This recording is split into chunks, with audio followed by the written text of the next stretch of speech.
Hey guys, I'm gonna try and have a haircut tomorrow. I'm not gonna put any I was gonna say I was gonna put some hair oil on tonight, but I'm not because I'm going to the gym afterwards to have a shower there. So I use the air conditioner unless I put some hair oil on afterwards and then wash it off. Anyways, we do a patrol every hour here. There's a camera room and then there's this room, and just looking out. Gotta make sure that everything's right because I got the window right here.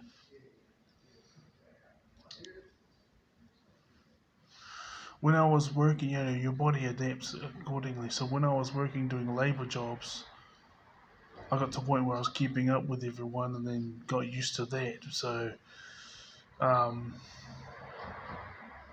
obviously we do patrols and we do this and that, but we're in another hotel.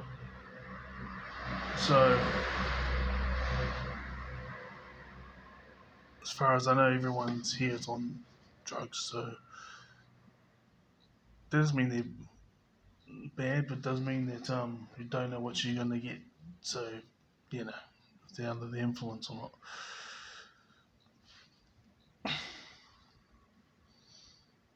But I can smell it when I walk the corridors.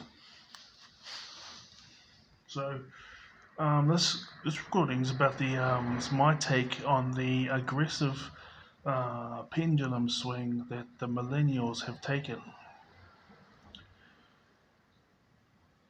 Okay, so one of my favorite recordings from Jill Swan's channel. She's one of my favorite spiritual teachers is the millennial wound and how we're going against the aggressive pendulum swing of how like the next generation's always the complete opposite of their parents, and then they have children and then they're the complete opposite, and then like maybe like the grandparents, they have a strong influence on the kids, but then there's differences, and then the next generation is probably the same as the grandparents, and then the next generation after that would be this. Well, yeah. So you got parents, they have kids, they go in the opposite direction, and you have their kids, and then their kids go in the opposite the parent direction of their parents. So they got a lot in common with the grandparents, and then but some differences, and then they have some kids, and then those kids are probably going to have a lot in common with their grandparents, which was the second set. The ones that the third set was rebelling against. One thing I noticed with I'm pretty sure it's a millennial thing because I'm the average age of your millennial is 36 years old. I'm 36 because the youngest millennials are 29 years old and the oldest are 43, and I'm 36. And so the thing is I've noticed that we went the complete opposite in regards to relationships. Like our parents were like, well, most of my parents were like, and most of my friends and stuff, they might be out till 8 or 9 at night, and they might get a call from their parents like, "Where are you at?" Or like they might call someone's house to find out where they're at. But half the time that didn't even happen, and so long as we made them look good in front of the neighbours. I'm just laughing because we all learn, we've all got our flaws and our strengths.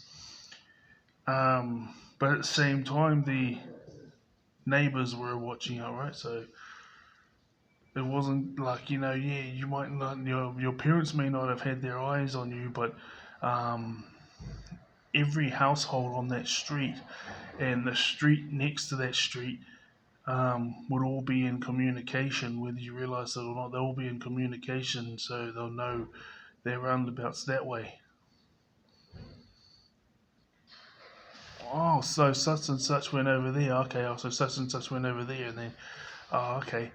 Well, and there was this trust of like, like everyone on that street and the other street, like, if anything bad or dangerous could happen, that they'll stop it from happening, and then there'll be like a teamwork makes the dream work type thing. So,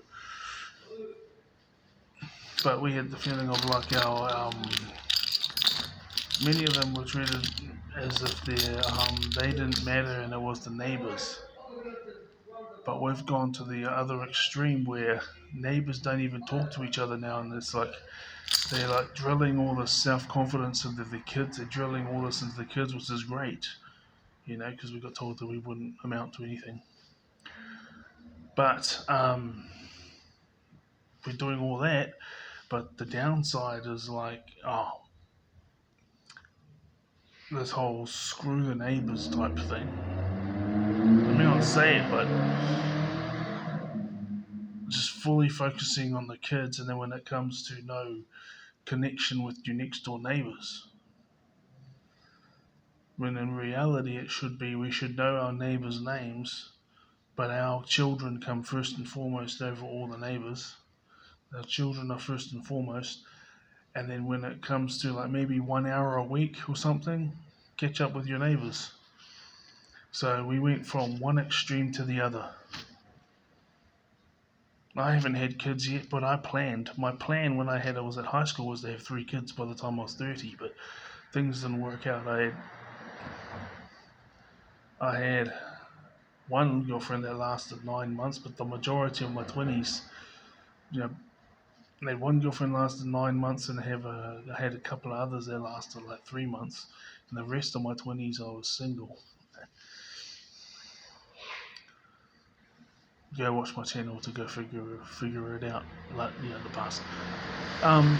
So I think it's gone from one extreme to the other, and really what we need is middle ground, where the children are more important than the neighbours, but you still know all your neighbours' names. You still know if something was going to happen to your next door neighbour or to you, that your next door neighbour would intervene, and they'll tell other people.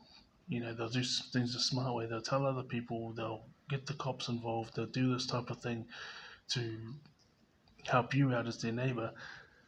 And maybe 1 hour a week you catch up, you have a meet up at someone's house or something, or just someone comes around to your place or something, and the rest of the week's focusing on your kids.